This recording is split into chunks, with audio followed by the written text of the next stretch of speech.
आपने class 11th में binomial theorem या बायनोमियल एक्सपेंशंस पढ़ा होगा और आपने उसमें सीखा होगा कि कैसे a प्लस बी की पावर n है या a प्लस बी की पावर 5 है या कोई भी पावर है, आप उसको कैसे एक्सपेंड करते होंगे।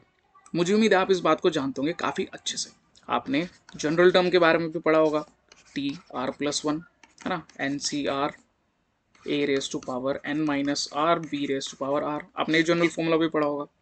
बट अगर मैं आपको कहूँ कि आपने कैलकुलेट करना है ए प्लस बी की पावर -5, तो आप उसे कैसे कैलकुलेट करेंगे। या अगर मैं आपको बोलूँ कि आपने कैलकुलेट करना है ए प्लस बी की पावर 1/2 या फिर ए प्लस बी की पावर 7/8, वो भी माइनस का, तब कैसे करेंगे।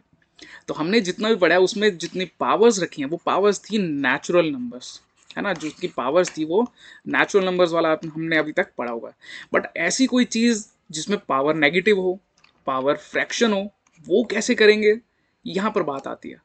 तो अब इन 5 मिनट में मैं आपको ये नेगेटिव पावर्स या फिर फ्रैक्शनल पावर्स का बायनोमियल एक्सपेंशन कैसे करते हैं, ये इस तरह सिखाऊंगा कि आप पूरी लाइफ नहीं भूलेंगे। बस आपको याद करना होगा एक सिंपल सा फॉर्मूला, और वो फॉर्मूला नहीं, वो एक्चुअल में एक सिंपल बायनोमियल एक्सपेंशन है। ये एक जनरल फॉर्मूला होता है ए प्लस बी की पावर एन का।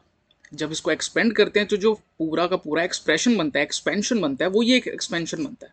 ये एक्सपेंशन कैसे बनता है, जब हम एन सी जीरो फिर N C one N C two, जो हम नॉर्मल बायनोमियल एक्सपेंशन लगाते हैं, वही एक्सपेंशन का ये फॉर्मूला है।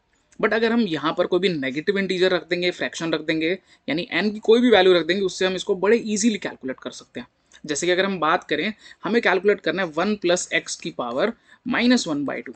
अगर -1/2 पुट करना है तो n की वैल्यू जस्ट -1 पुट कर देंगे इस एक्सप्रेशन में।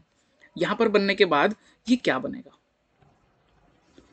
हम यहाँ पर n की वैल्यू -1/2 पुट करेंगे। 1 प्लस एक्स की power -1/2 equal to 1 plus -1/2 into X plus -1/2, और साथ में -1/2 -1/2 इंटू एक्स स्क्वायर, और ऐसी और सारी टर्म्स। अब देखो ज़्यादा टर्म्स लिखने का बेनिफिट नहीं है।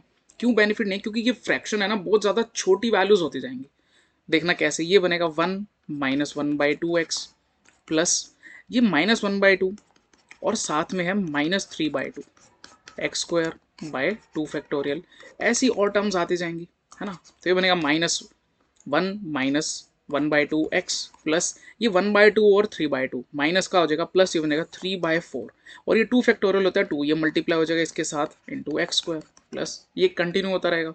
तो हमारा जो एक्सपेंशन बना वो बना 1/2 - 1/2 एक्स प्लस 3x² बाय 8, ये ऐसे चलता जाएगा।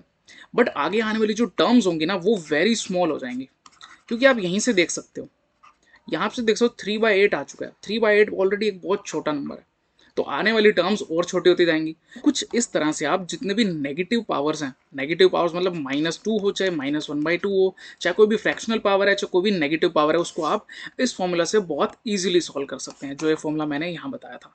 और ये था फाइनल, ये हमारा आंसर हो जाएगा। और हम ये भी कह सकते हैं कि इसके वैल्यू अप्रोक्सीमेटली सिर्फ इसी के आ जाएगी, क्योंकि आने वाली टर्म्स बहुत छोटी हो जाएंगी। तो ये हमारा फाइनल आंसर हो जाएगा।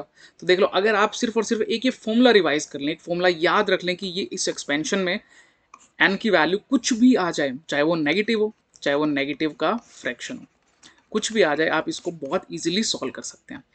मुझे उम्मीद है मेरा बताया हुआ तरीका आपको याद रहेगा, और अगर अच्छा लगा पढ़ाया हुआ तो सब्सक्राइब करना हमारे चैनल को। ऐसी और कॉन्सेप्ट को सिंप्लीफाई करूंगा विद इन 5 मिनट्स और वीडियोज़ में। ये थी 5 minutes mastery series. See you in the next video, bye bye, take care.